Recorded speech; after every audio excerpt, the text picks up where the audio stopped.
A message to all subscribers of this channel. This video that you are about to view have no hate speech.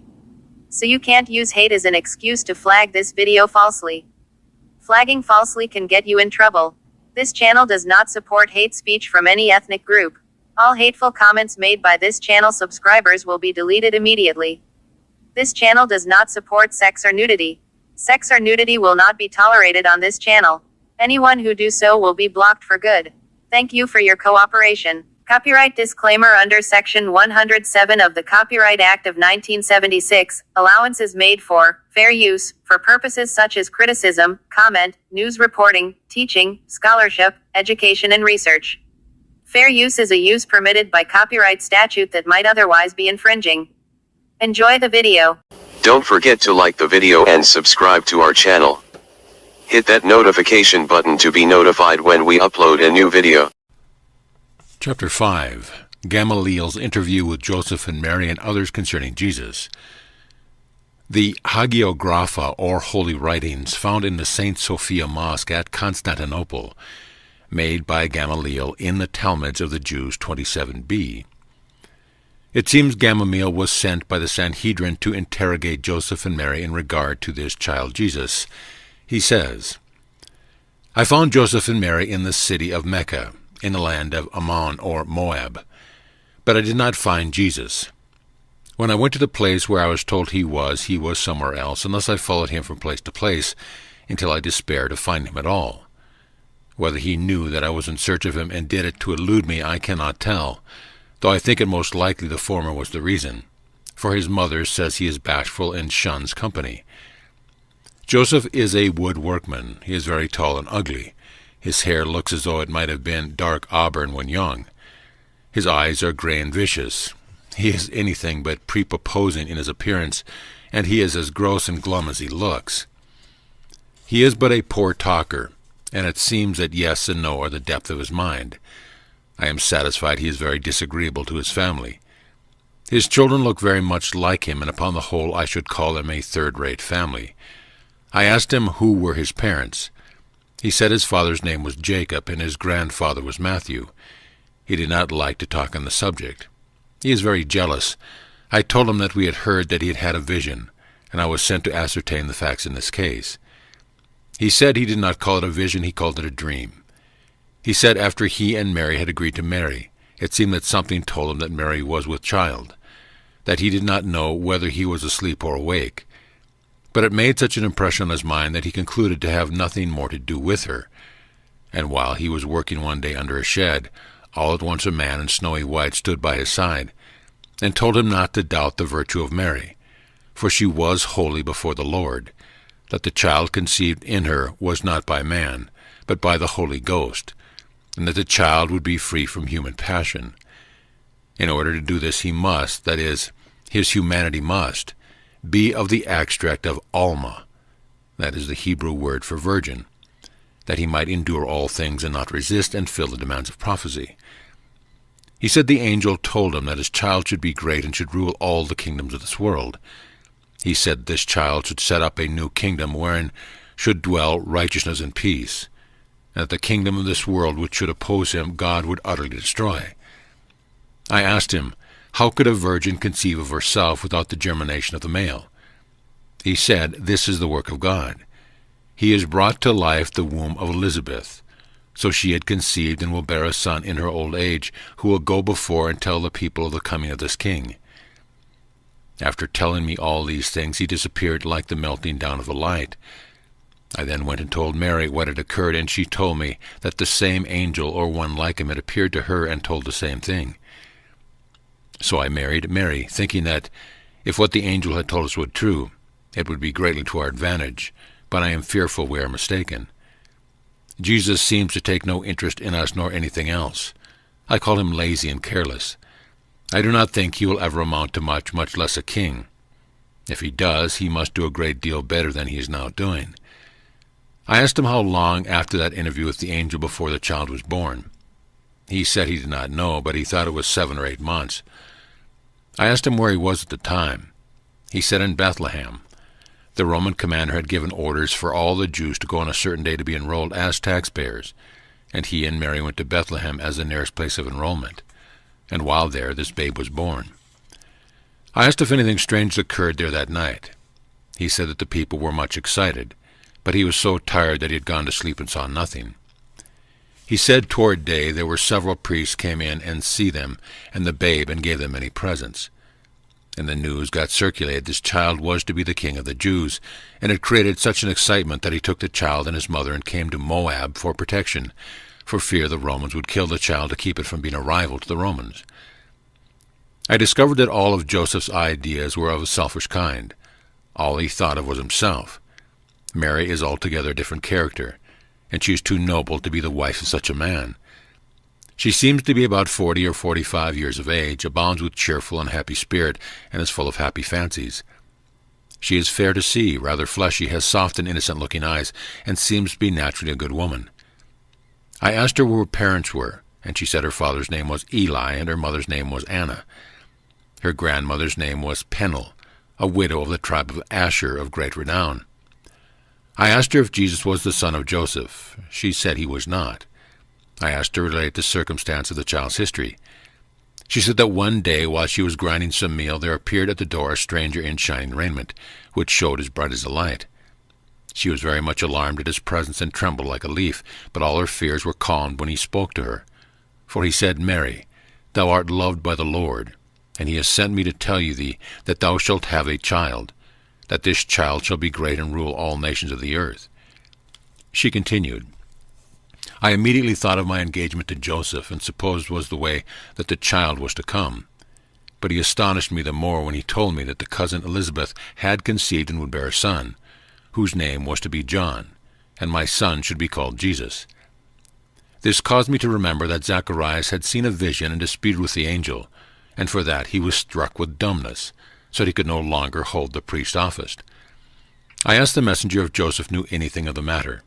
He said that he told Joseph that I was to have a child by command of the Holy Ghost, and that he was to redeem his people from their sins, and was to reign over the whole world, that every man should confess to him, and he should rule over all the kings of the earth. I asked her how she knew that he was an angel, and she said he told her so, and then she knew he was an angel from the way he came and went. I asked her to describe how he went away from her, and she said that he seemed to melt away like the extinguishing of a light. I asked her if she knew anything of John the Baptist. She said he lived in the mountains of Judea, the last she knew of him. I asked her if he and Jesus were acquainted, or did they visit. She said she did not think they knew each other. I asked her if at the time this angel, as she called him, visited her, she was Alma, that is, virgin. She said she was, that she had never showed to man, nor was known by a man. I asked her if she at that time maintained her forchet, and after making her and Joseph understand what I meant, they both said she had, and Joseph said this was the way he had of testing her virtue. I asked her if she knew when conception took place. She said she did not. I asked her if there was any pain in bearing or in delivering the child. She said none of any consequence. I asked her if he was healthy to give me a description of his life. She said he was perfectly healthy, that she had never heard him complain of any pain or dissatisfaction. His food always agreed with him, and he would eat anything set before him, and if anyone else complained, he would often say he thought it good enough, much better than we deserved. She said that Joseph was a little hard to please, but this boy had answered him so often, and his answers were so mild and yet so suitable, they had almost broken him of finding fault. She said he settled all the disputes of the family, that no odds was the subject of who it was, one word from him closed all mouths, and what gave him such power was his words were always unpretending and spoken, as though they were not intended as a rebuke, but merely as a decision. I asked her if she had ever seen him angry or out of humor. She said she had seen him apparently vexed and grieved at the disputes and follies of others, but had never seen him angry. I asked her if he had any worldly aspiration after money or wealth, or a great name, or did he delight in fine dress, like the most of the youth. She said that one thing that vexed her, he seemed to take no care of his person. He did not care whether he was dressed or not, or whether the family got along well or ill. It was all alike to him. She said she talked to him about it, and he would look at her a little grieved and say, "Woman," for such he always called me, "you do not know who I am." Indeed, she said he takes a little interest in the things of the day and the great questions of the day. They were beginning to despair of ever amounting to much less to be a king, as the angel said he would be. If so, he would have to act very differently from what he was acting at the time. I told her that the Jewish doctors contended the amorous disposition is peculiar to the male. I asked her if she had ever seen in a private life of Jesus any signs of such dispensation. She said she had not. I asked if she saw him in any particular fondness for female society.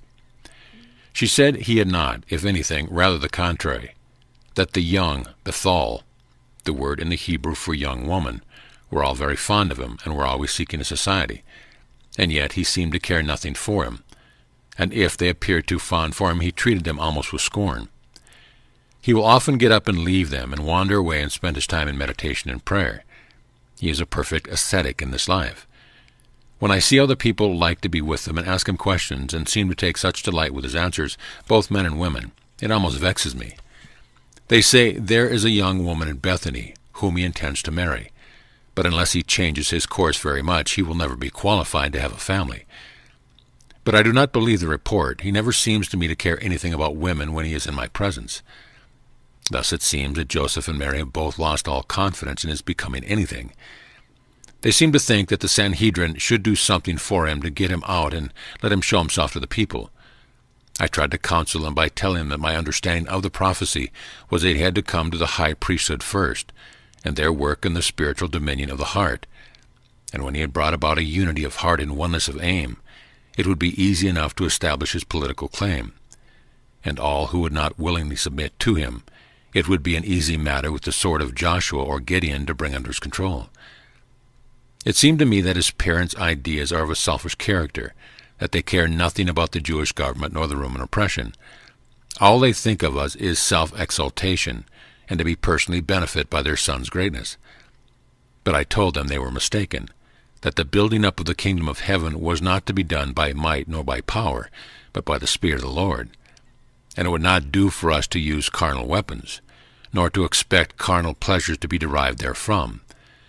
That it was not my understanding of the prophecy that this king was to use such weapons either for himself or for the benefit of a party, but for the good of all men, that his dominion was to be universal, and it was to be of spiritual character, that he was sent to the lost and not to the found. His parents told me of an old man who lived on the road to Bethany, who had once been a priest, a man of great learning and well skilled in the laws and the prophets, and that Jesus was often there with him reading the law and prophets together, that his name was Gamaliel, and that I might find Jesus there. But he was not there. Gamaliel said he was often at Bethany with a young family, and he thought there was a love affair between him and one of the girls. I asked him if he had seen anything like a courtship between them. He said he had not, but inferred from their intimacy and from the fondness of the woman's part, as well as from the laws of nature, that that would be the case. I asked him to give me an outline of the character of Jesus. He said that he was a young man of the finest thought and feeling he had ever saw in his life, that he was the most apt in his answers and solutions of difficult problems of any man his age he had ever seen, that his answers seemed to give more universal satisfaction, so much so that the oldest philosopher would not dispute with him, or in any manner join issue with him or ask the second time. I asked Gamaliel who taught him to read and interpret the law and the prophets. He said that his mother said that he had always known how to read and the law, that his mind seemed to master it from the beginning, and into the laws of nature and the relation of man to his fellow in his teachings or talks he gives a deeper insight, inspiring mutual love and strengthening the common trust of society. Another plan he was of setting men right with the laws of nature. He turns nature into a great law book of illustrations, showing that every bush is a flame, every rock a fountain of water, every star a pillar of fire, and every cloud the one that leads to God. He makes all nature preach the doctrine of trust in divine fatherhood. He speaks of the lilies and pledges of God's care, and points to the fowls as evidence of his watchfulness over human affairs. Who can measure the distance between God and the flower of the field? What connection is there between man and the lily? By such illustrations he creates a solicitude in man that seems to awe him into reverence, and he becomes attracted toward heavenly thought and feels that he is in the presence of one that is superior. In this talk he brings one to feel he is very near the presence of God. He says, how much more your Father. The plane is one, though the intermediate points are immeasurable distance. Thus, by beginning with a flower, he reactions upon upward to the absolute, and then descends and teaches lessons of trust in the loving Father. The lessons of trust in God reassure the anxious listener and create an appetite that makes him long for more. And it often seems, when he has brought his hearers to the highest point of anxiety, he suddenly breaks off and leaves his company as though he cared nothing for them. Jesus in his talk brings all these illustrations to make man feel his nearness to his kindred, man, teaching also their relation to and dependence upon God. And although his method is happy, it does not seem to me that it is most successful. He teaches that man and the flowers and birds drink from the same fountain, and are fed from the same table. Yet at the same time he seems to do everything to excite suspicion and prejudice. We that are watching him to see his divine mission commence, he is continually tantalizing our expectation, as well as mocking our natural reason and desires. When a man separates himself from all other men, both in point of doctrine as well as discipline, he takes a very great risk on his part, especially when he confines God to one channel, and that one of his own dictation. A man that assumes these responsible positions must have vast resources from which to draw, or he will sink in the whirlpool which his own impertinence has created. Through Jesus, in his teaching or talk, his words sound so much like the teachings of Hillel or Shammai that I must call it teaching, though he has no special scholars. We learn that God is Spirit and God is Father, and he says that there are only two things that are essential for man to know. Then he illustrates this to the parents and asks them what they would do for their children. He was telling some mothers a circumstance of a mother starving herself to feed her child, and then applied it to God as our Father. And they commenced shouting. They were so happy, and Jesus got up and left the house in seeming disgust. Gamaliel says he is tempted at times to become impatient with Jesus, as he devotes so much time to details. It seems almost a waste of time for a man who came to save the world to be lingering over a special case of disease. He thinks he could hasten Jesus' physical deportment. Why not speak one word and remove every sick patient from this sick bed at the same hour? What a triumph this would be! I asked him if Jesus had healed anyone. He said, not as yet. But if he is to be a king of the Jews, he has to heal all nations, and why not do it at once? If he would, there would be nothing more required to establish his kingdom. But I said to him, is it not equally so with God's creative power? So what time and labor it takes to bring forth a grain of corn? Why not have caused the earth to bring forth every month instead of every year? Christ was talking in defense of his Father. The people must learn to love and obey the Father before they would reverence the Son. Yes, he said that God that Jesus represented was one that the people might love and venerate, that he was a God of love, and had no bloody designs to execute or even a bad man, provided he ceased his evil ways. It is to be noted that in all Jesus' talk there are manifest references to the future. Many of his statements were like a sealed letter, not to be opened but out of time. A grain of mustard was the result in a large tree. All his ideas refer to the future, like the parent helping the child with his burden of today, by telling of the blessings of tomorrow, and by making today the seed corn of tomorrow, keeping the action of today under moral control by making the morrow the day of judgment. He stated further that Jesus was a young man who was the best judge of human nature he had ever seen, that he thought at times he could tell men their thoughts and expose their bad principles, and while he had all these advantages of life, he seemed not to care for them, nor to use them abusively. He seems to like all men, one as well as another, so much so that his parents have become disgusted with him and have almost cast him off. But Jesus has such a peculiar temperament that he seems not to care, and as well satisfied with one as another. He said that Jesus seemed fond of Mary and Martha, who lived at Bethany, and probably I might find him there. Gamaliel is a man of very deep thought and most profound judgment. All his life he has made the Scriptures his study. He, too, is a good judge of human nature, and he is satisfied that Jesus is the Christ. He said that Jesus seemed to understand the prophecy by intuition. I asked him where Jesus was taught to read the prophecy. He said that his mother told him that Jesus could read from the beginning, that no one had ever taught him to read. He said that he, in making quotations from the prophet, was sometimes mistaken, or his memory failed him, but Jesus could correct him every time without the scroll. and that sometimes he thought Jesus was certainly mistaken, but never in a single instance was he wrong. I asked him to describe his person to me, so I might know him if I should meet him. He said, "If you ever meet him, you will know him. While he is nothing but a man, there is something about him that distinguishes him from every other man. He is the picture of his mother, only he has not her smooth, round face. His hair is a little bit more golden than hers, though it is much more from sunburn as anything else. He is tall, and his shoulders are very drooped. His visage is thin and a swarthy complexion, though it is far from exposure. His eyes are large and a soft blue, and rather dull and heavy. The lashes are long, and his eyebrows are very large. His nose is that of a Jew. In fact, he reminds me of an old-fashioned Jew in every sense of the word.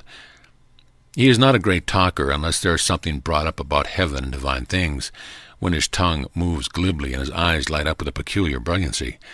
Though there is this peculiarity about Jesus, he never argues a question. He never disputes. He will commence and state facts, and they are on much a solid basis that nobody will have the boldness to dispute with him.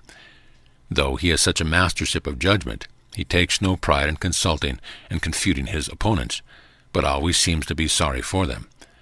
I have seen him attacked by the scribes and doctors of the law, and they seemed like little children learning their lesson under a master. His strongest points are in the spiritual power of the law and the intention of the prophets. The young people tried to get him to take class of them and teach them, but he utterly refused. This Jew is convinced that he is the Messiah of the world. I went from here to Bethany, but Jesus was not there. They said he and Lazarus were away. They could not tell where. I went and saw Mary and Martha, the sisters of Lazarus, and had a long talk with them. They were very pleasant and nice young maids, and Mary is quite handsome. I teased her about Jesus, but they both denied that Jesus was anything like a lover. He was only a friend. Now this is so common for young maids, I did not know whether to believe them or not until I told them my real business. And when I told them that this was the same person that was born of the Virgin in Bethlehem some 26 years ago, and that his mother had told me all the facts in the case, they seemed deeply interested. They then told me upon their honor that Jesus never talked or even hinted to either one of them on the subject of marriage.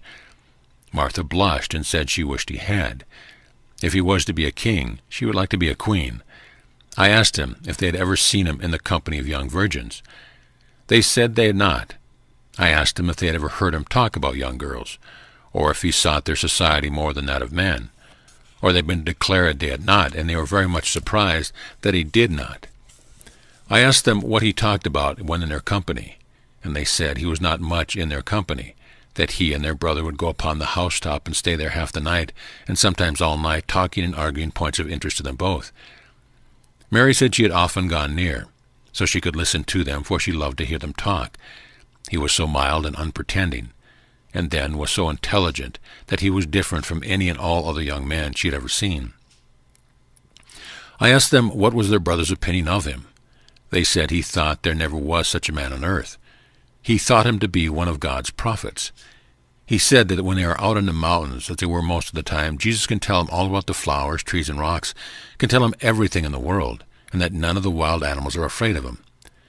He says often the stag and the wolf will come and stand for Jesus to stroke their mane, and seem almost loath to go away from him.